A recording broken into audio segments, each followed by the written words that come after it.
Bismillahirrahmanirrahim.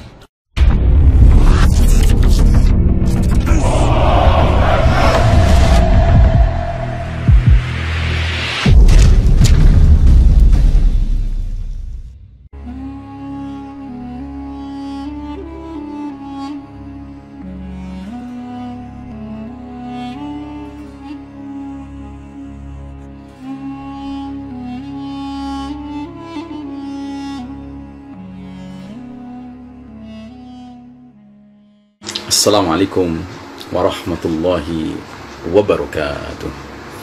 Alhamdulillahi rabbil alamin, wassalatu wassalamu ala ashrafil anbiya wal mursalin sayyidina Muhammadin wa ala alihi wa ashabihi ajma'in. Faqala Allah ta'ala fi kitabihil karim ba'da a'udzu billahi minasyaitonir rajim, ya ayyuhalladzina amanu taqullaha haqqa tuqatih wa la tamutunna illa wa antum muslimun. Hadirin jamaah rahimakumullah. Hari ini kita di hari Senin, tanggal 8 bulan Juni 2020, tanggal 16 Syawal 1441 Hijriah. Kita membahas kajian akhir zaman. Terakhir kita membahas tentang zuhur Al-Mahdi, hadirnya Al-Mahdi, dan kita sampai kepada titik di mana pasukan Al-Mahdi telah membebaskan Konstantinia, kota Konstantinopel, dengan satu bentuk peperangan yang unik, tidak menggunakan senjata panah maupun pedang, tetapi menggunakan zikrullah, tahlil, dan takbir, ya. Sehingga satu sisi demi sisi benteng pertahanan Konstantinia runtuh dan pasukan Al-Mahdi dapat masuk mengumpulkan harta rampasan perang, ghanimah.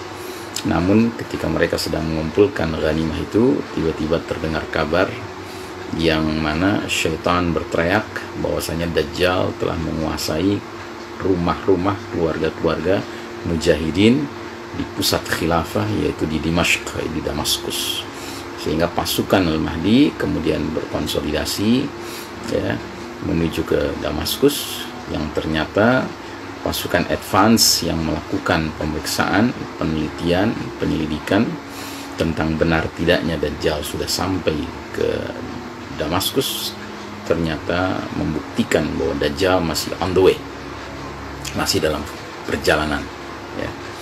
Nah, saudaraku rahimakumullah, di dalam kitab Ensiklopedia Akhir Zaman karya Syekh Mubayyad, ya, beliau di halaman 842-843 telah membuat kesimpulan tentang era kemunculan Dajjal dan tanda-tandanya. Jadi kita bahas kali ini tentang masalah khurujud Dajjal, keluarnya Dajjal, ya. Ada setidak-tidaknya 6 poin yang disimpulkan oleh Syekh Mubayyad mengenai kemunculan Dajjal, khurujud Dajjal. Yang pertama, tanda pertama menjelang kemunculan Dajjal adalah fitnah Duhaima yang melanda seluruh penjuru bumi sehingga mirip dengan fitnah Dajjal, ya. Nanti kita akan bahas sedikit tentang fitnah Duhaima. Yang kedua, fitnah Duhaima berakhir dengan terpisahnya fustatain, dua kemah, yaitu kemah kubu orang-orang beriman dan kemah kubu kaum munafik. Orang-orang beriman berjalan dengan tambahan energi Rabbani untuk menegakkan, ya, tatanan Islam di akhir zaman. Terbayangkan bahwa ini terjadi pada masa Al-Mahdi. Lantas bergeraklah banyak tentara untuk melawan daulah yang baru muncul ini, ya, sehingga menjadi persiapan untuk menuju pertempuran kolosal, Malhamah Uzmah atau Malhamah Kubra, ya. Poin ketiga, pembasmian kekuatan Rum atau Romawi dilaksanakan secara sempurna pada pertempuran besar, dan ibu kota kaum muslimin ketika itu adalah Baitul Maqdis. Yang keempat, pasukan muslimin bergerak menuju Konstantinopel untuk membebaskan kota itu. Peristiwa ini terjadi 6 tahun sejak dimulainya pertempuran kolosal, tetapi kita tidak tahu kapan peristiwa ini berlanjut, ya.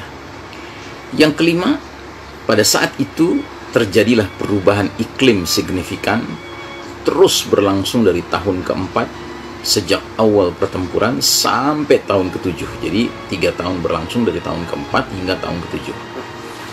Nah, yang keenam, kemenangan kaum muslimin pada pertempuran besar dan mobilisasi mereka untuk membebaskan Konstantinia berbuah bagi mereka berupa kekuasaan serta kemampuan untuk meneguhkan kebenaran dan keadilan di seluruh dunia, sehingga membuat Dajjal marah.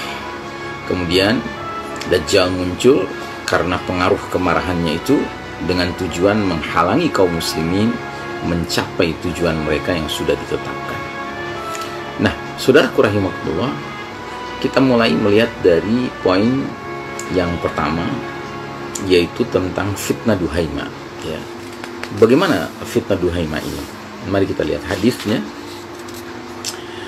Disebutkan, ya, Rasulullah SAW bersabda, "Thumma fitnatud Duhaimah, la tada'u ahadan min hadhihi al-ummati illa latamathu latmah, fa idza qila anqadat tamadat, yusbihu ar-rajulu fiha mu'minan wa yumsi kafiran, hatta yasira an-nasu ila fustataini, fustati imanin la nifaqa fihi wa fustati nifaqin la imana fihi, fa idza kana dhakum fantazir ad-dajjal min yaumihi aw min ghadihi." Artinya, selanjutnya datanglah, menebarlah fitnah Duhaimah, fitnah yang gelap pekat, ya. Duhaimah itu gelap pekat, ya. Tidak membiarkan satu orang pun dari umat ini, seorang muslim pun tidak dibiarkan, kecuali fitnah itu menamparnya dengan sebenar-benar tamparan. Apabila dikatakan, oh, fitnah sudah berhenti, kenyataannya fitnah terus saja terjadi. Seseorang memasuki waktu pagi masih sebagai seorang mukmin beriman, tetapi dia menjalani waktu sorenya sebagai seorang kafir, sehingga manusia akan terpecah, terbelah menjadi 2 kelompok, 2 fustoh, ya. Kelompok iman yang tiada kemunafikan di dalamnya, serta kelompok munafik yang tiada iman di dalamnya. Apabila keadaan sudah seperti demikian, maka kalian tunggulah Dajjal pada hari itu atau esok harinya, ya. Nah, jadi saudaraku rahimakumullah, fitnah Duhaimah adalah fitnah yang memiliki beberapa ciri. Tadi sudah disebutkan cirinya, dia tidak menyisakan seorang pun muslim, kecuali muslim itu akan kena tamparannya, kena efeknya, kena dampak dari fitnah itu. Berarti ini fitnah yang skalanya skala mendunia, skala global, ya. Yang kedua, jika ada yang mengatakan bahwa fitnah ini sudah berlalu, tiba-tiba ternyata dia makin meluas, ya. Jadi kayak stretchingnya berlangsung terus, gitu. Orang sudah menyangka, sudah berlalu nih, ya. Tiba-tiba malah dia makin meluas, ya. Terus yang berikutnya, fitnah ini akan menyebabkan umat Islam terjerembab ke dalam jenis dosa yang kelasnya bukan semata dosa kecil, bukan dosa besar, tapi bahkan dosa yang menyebabkan seseorang pagi hari masih beriman, sore harinya kafir. Ini yang dikenal dengan istilah nawaqidul iman, dosa pembatal keimanan. Dan karena efek dari dosa pembatal keimanan, maka fitnah Duhaimah yang berikutnya menyebabkan, atau dampak fitnah Duhaimah yang berikutnya, ya, munculnya fustatain, 2 tenda, 2 kemah, 2 camp, ya. Camp keimanan tanpa kemunafikan dan camp kemunafikan tanpa keimanan, ya. Karena tadi, ya, tidak sedikit di antara umat Islam yang terjerembab dalam jenis dosa nawaqidul iman, pembatal keimanan, sehingga dia menyangka dia masih mukmin, ternyata dia sudah menjadi kafir. Dan karena dia tetap mengaku muslim, mengaku orang beriman, maka dia stempelkan atau dikategorikan sebagai nifaq, orang munafik yang tanpa keimanan. Nauzubillah min dzalik. Dan jika semua ciri-ciri ini sudah muncul, bahwasanya fitnah itu bersifat global, bahwasanya orang menyangka dia sudah berakhir, nggak taunya dia masih terus berlangsung, terus bahwasanya ya nawaqidul iman menjadi fenomena yang menjerumuskan umat Islam. Dan yang keempat, bahwasanya sudah terbentuk dua kemah, ya, maka situasi seperti ini adalah situasi matang untuk hadirnya ad-Dajjal, keluarnya Dajjal, ya. Jadi Dajjal akan muncul ketika semua ciri-ciri dari fitnah Duhaimah ini sudah lengkap, sudah hadir, ya. Dan kalau kita mau jujur, sebenarnya apa yang kita alami sekarang ini mirip sekali dengan fitnah Duhaimah, ya. Terutama semenjak terjadinya pengumuman pemberlakuan, ya, pandemi, ya. Karena ini dampaknya global, ya, tidak ada seorang muslim pun kecuali kena tamparannya. Kemudian juga ya orang ya menyangka ini sudah berakhir, nggak taunya ya, relaksasi, tahu-tahu diumumkan lagi banyak lagi yang kena infected ya dari virus ini, ya. Dan juga kemudian munculnya mereka-mereka yang lebih mentaati selain Allah daripada mentaati Allah, sampai tega sekali merubah tata cara dalam beragama, dalam menegakkan ibadah-ibadah, ya. Mengerikan sekali, ya. Dan ini kan kategorinya kategori yang sangat mengerikan, bukan dosa kecil, bukan dosa besar, tapi dosa yang boleh ya berpeluang menyebabkan nawaqidul iman, karena mentaati selain Allah dalam urusan yang sangat mendasar, yaitu urusan ibadah kita yang semestinya kita ikuti syariat Allah semata.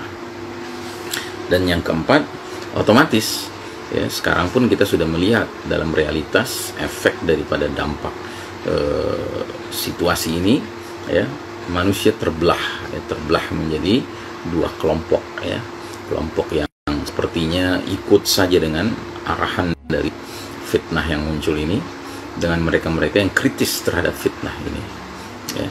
Nah, ini Allahu a'lam, kalau memang ini benar memenuhi kriteria dari fitnah Duhaimah, berarti memang khurujud Dajjal itu jadwalnya sudah dekat sekali, ya. Tapi sudah barang tentu kita tidak hanya melihat dari hadis fitnah Duhaimah, sebab disebutkan bahwa ya, kemarahan Dajjal itu yang menjadi faktor yang terbesar yang menyebabkan dia kemudian khuruj, ya, keluar, ya, bahkan dia menuju ke pusat khilafah di bawah pimpinan Al-Mahdi untuk memerangi kaum muslimin, ya. Di ujung setelah kaum muslimin ya berhasil melakukan Fathu Konstantinia, pembebasan kota Konstantinopel, ya. Nah, ini tentu syarat ini belum terpenuhi. Karena apa? Karena jangankan pembebasan kota Konstantinia, ya, jangankan peristiwa Malhamah Kubro, bahkan hadirnya Amirul Mukminin fi akhir zaman juga belum terjadi sekarang. Nah, justru itulah kita sekarang berada pada fase-fase ya, di mana kita harus memantau ya zuhur Al-Mahdi ini secara teliti, secara hati-hati, ya, dan kita berharap kepada Allah, kalaupun kita diizinkan Allah Ta'ala bisa mendeteksi sudah hadirnya Al-Mahdi, semoga Allah izinkan kita untuk bisa menjalankan perintah Nabi untuk bergabung, berbaiat dengan barisan Al-Mahdi, sebagaimana sabda beliau, فَإِذَا رَأَيْتُمُوهُ فَبَايِعُوهُ وَلَوْ حَبْوًا عَلَى الثَّلْجِ فَإِنَّهُ خَلِيفَةُ اللَّهِ الْمَهْدِي. Bila kalian sudah melihat tanda-tanda kehadiran Al-Mahdi, berbaiatlah kalian kepadanya, sekalipun harus merangkak-rangkak di atas salju, karena sesungguhnya dialah Khalifatullah Al-Mahdi. Nah, termasuk juga yang kita saat ini belum melihat menjadi kenyataan adalah peristiwa perubahan iklim signifikan, ya, di mana sejak tahun keempat sampai tahun ketujuh, berarti 3 tahun masa peperangan besar berlangsung, dunia ini mengalami perubahan iklim yang signifikan, ya. Karena ini termasuk diantara ciri menjelang ya khurujud dajjal, bahwasanya terjadi 3 tahun kemarau yang semakin tahun semakin berat kondisi kemaraunya ya. Nah ini belum terjadi, tapi yang jelas kita sekarang sudah mulai merasakan betapa dahsyatnya pengaruh dari fitnah ad-duhaimah ya, yang di ujung hadis tentang fitnah duhaimah Nabi mengatakan jika ciri-ciri duhaimah ini sudah lengkap, tunggulah hadirnya dajjal hari itu atau keesokan harinya. Wallahu a'lam bissawab. Sallallahu ala nabiyyina Muhammadin wa ala alihi wasallam tasliman.